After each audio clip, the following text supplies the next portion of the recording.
Bonjour Anthony et bienvenue dans la feuille de match. Bonjour, C'est un plaisir de te recevoir. c'est gentil, merci. On est au club, donc c'est une toute première pour nous, donc on est un petit peu impressionné. On va pas mentir. Il faut pas. Bon, à l'heure où on enregistre, il reste encore un déplacement, c'est à Monaco, ça sera dimanche. Comment tu juges la saison du Toulouse Football Club sur un plan comptable? Bon, ouais, très bien. Je pense que bien sûr on peut toujours faire mieux et quand t'as ça, tu veux encore plus.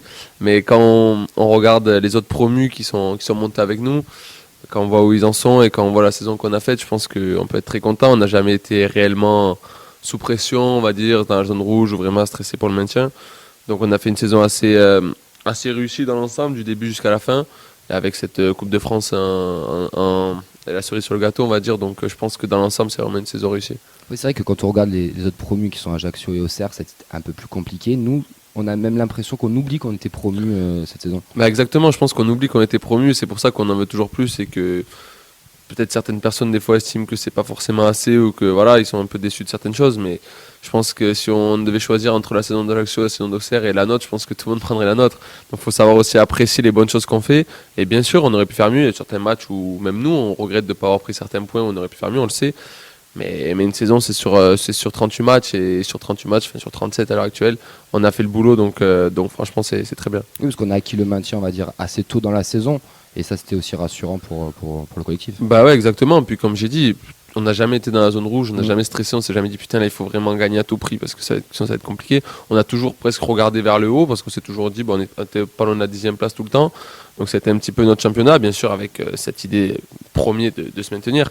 Mais on a toujours eu aussi ce regard vers le top 10. Bon malheureusement on n'est pas réussi à l'avoir, mais là aussi bon, on peut être déçu de ce niveau-là, mais je pense que si au début de l'année on nous aurait dit de faire cette saison et où on en serait aujourd'hui, on aurait tout signé. Donc je pense qu'il faut profiter de cette belle saison et voilà, c'est de bon augure pour la suite.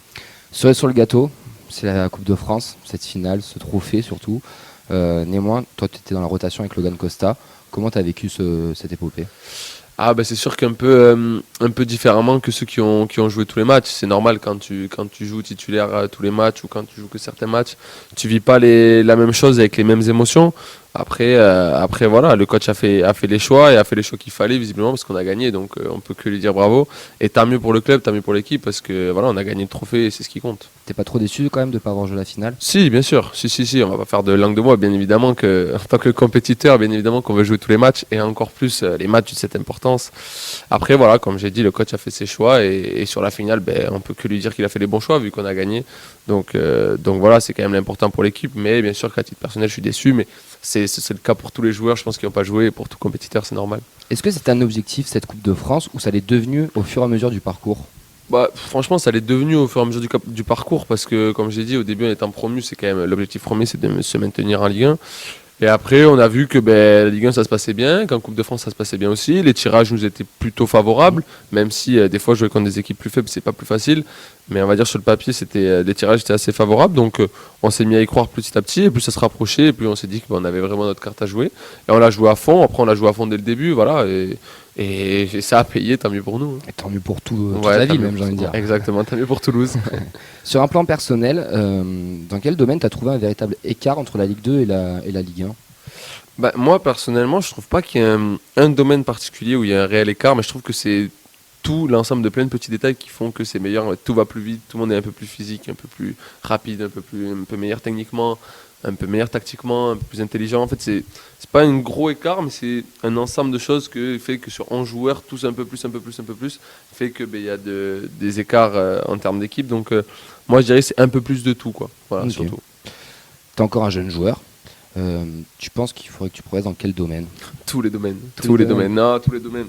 C'est vrai que moi personnellement, je cherche à progresser partout. Alors c'est sûr, j'ai des qualités et des défauts, mais je cherche à améliorer tout, justement, à perfectionner mes qualités et améliorer au maximum mes défauts pour que ça en devienne de moins en moins. Mais voilà, l'idée c'est de progresser au maximum dans tous les domaines et voilà, devenir le meilleur joueur possible. Statistiquement aussi, c'est peut-être de marquer un peu plus. Ouais, exactement. J'aurais pu, j'ai eu quand même J'aurais eu quand même quelques situations de marquer, je pense, 4 ou 5 buts cette année. J'en avais mis 4 l'an dernier, si je dis pas de bêtises. Bon, là, j'en suis à 2. Bon, c'est ma première saison en Ligue 1, c'est déjà bien. Mais c'est vrai que je me suis créé les occasions aussi pour en marquer plus. Donc ça aussi, c'est un bon point. Mais maintenant, il faut rester à les mettre au fond et j'espère que ce sera pour les prochaines saisons. Par rapport au championnat, c'est lequel joueur que tu as affronté qui était le plus compliqué à défendre cette saison? Alors moi, bon, je vais pas être très inventif, mais pour moi, c'est Neymar. Neymar, quand on l'a affronté au Stadium, j'ai trouvé vraiment très fort. J'ai trouvé vraiment très fort. Je l'ai affronté qu'une fois, Mbappé pareil. Mais, euh, mais ouais, sur ce match-là, j'ai vraiment trouvé que c'était un joueur exceptionnel et qu'il avait tout, que ce soit qualité technique, vitesse, intelligence. Enfin, j'ai vraiment été surpris par son Est-ce que niveau. c'est lui qui t'a impressionné le plus ou il y en a un autre qui t'a plus Non, c'est vraiment impressionné? lui qui m'a impressionné le plus. Franchement, si je devais, à chaque fois qu'on me demande et que je dois sortir un joueur qui m'a impressionné, parce qu'après, moi, c'est surtout, on va dire, offensivement. Ouais. C'est vrai que les défenseurs, je les côtoie moins. Donc, offensivement, c'est vraiment lui que je dirais qui m'a le plus impressionné. Le virage, il était plein toute la saison cette année. On a vu des parquages aussi extérieurs qui étaient vraiment bien garnis. Est-ce que cette ferveur, ça vous pousse à vous transcender chaque week-end? Bien sûr, bien sûr. Et le virage et même le stade à domicile n'a pas toujours été plein, mais il a toujours été assez bien rempli quand même. Il y a toujours une très belle ambiance. Et ça, bien évidemment, que ça pousse énormément les joueurs parce que des moments, bon, personnellement, on l'entend pas tout le temps parce que par moments on est dans notre bulle et quand il y a des actions on est dans notre bulle, mais c'est vrai que sur l'ensemble du match, quand il y a des moments et surtout à la fin, quand c'est peut-être un peu plus compliqué avec de la fatigue et tout ça, où il y a des corners par exemple, où là tu entends vraiment la foule qui pousse et tout ça, c'est vrai que ça motive encore plus. Ça paye pas tout le temps, mais je pense que voilà, c'est un plus qui est indéniable pour les joueurs et il faut que ça continue, il faut garder ça parce que bien évidemment que sans eux on n'aurait sûrement pas fait la même saison. En termes d'ambiance, tu le mettrais le stadium à quelle position? Tu devrais faire un classement assez objectif, hein, objectivement. Ouais, bon, pour moi il y a quand même deux stades qui ressortent, c'est quand même le Vélodrome et Bollaert. Pour moi Ouais. c'est quand même les deux stades qui m'ont le plus impressionné. Après, sinon, après, je sais pas si je suis réellement objectif, mais après, pour moi, Toulouse, c'est dans la continuité. Alors, troisième, quatrième, cinquième, je sais Oui, pas non, trop, mais mais pour moi, ce serait, voilà, il y a quand même deux stades qui ressortent. Et après, Toulouse, pour moi, ils sont pas très loin parce qu'en tout cas, il y a une vraie ambiance. Après, voilà, encore une fois, est-ce que je suis objectif? Ça, je sais pas, mais pour moi, je le mettrais troisième. question piège. Est-ce qu'on est la meilleure tribune du championnat?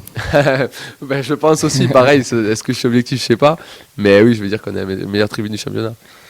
Pour revenir un petit peu vers toi, est-ce qu'il y a un club ou un championnat qui t'attirait pour le futur, un rêve, un objectif? De rêve, non. Il n'y a pas forcément de rêve. Moi, mon rêve, déjà, c'était ça paraît de bateau, mais c'était de jouer à Toulouse. Donc, il est déjà réalisé. Après, je pense qu'il y a des championnats qui peuvent peut-être plus me correspondre à l'heure actuelle par rapport à mes qualités. Mais encore une fois, moi, mon idée, c'est d'être le plus complet possible et d'être capable de m'adapter à tous les championnats possibles. Donc voilà, honnêtement, j'ai pas vraiment de championnat. Il y a la première ligue qui, on va dire, c'est le championnat le plus coté, mais c'est pas forcément un championnat qui me fait plus rêver que les autres. Franchement, que ce soit dans tous les championnats du top 5, ça me va. Après, voilà, encore une fois, il y a des championnats qui, à l'heure actuelle, me correspondent plus, je pense. Ce serait lesquels? Bon, je pense plus l'Espagne. Je pense à l'heure actuelle, vu que c'est un football un peu, voilà, qui est beaucoup basé sur la possession et par les ressorties de balles et tout, notamment des défenseurs. Et je pense que c'est une de mes qualités. Mais voilà, encore une fois, mon idée, c'est d'être le plus complet pour pouvoir m'adapter à tous les championnats et pour pouvoir avoir le plus de possibilités possibles. Ok. Ben, est-ce que tu aurais pour finir un petit message à faire passer à tous nos auditeurs et nos auditrices qui nous écouteront mardi, donc le mardi 6? Bah déjà les remercier pour leur soutien toute la saison, pour tous ceux qui sont venus au stade et qui nous ont poussés derrière leur écran et toutes les personnes qui nous ont soutenus et leur dire de continuer des saisons prochaines parce que c'est bien mais il faut continuer, il faut garder cette ambiance-là et la faire grandir encore plus pour devenir des supporters et un stade mythique. C'est ce qu'on est en train de devenir petit à petit. Voilà, c'est pour ça qu'il faut continuer, continuer. Merci beaucoup Anthony. Avec plaisir, merci Et à vous. on te souhaite une belle fin de saison et surtout de bonnes vacances. Merci beaucoup. Merci. Ciao, ciao.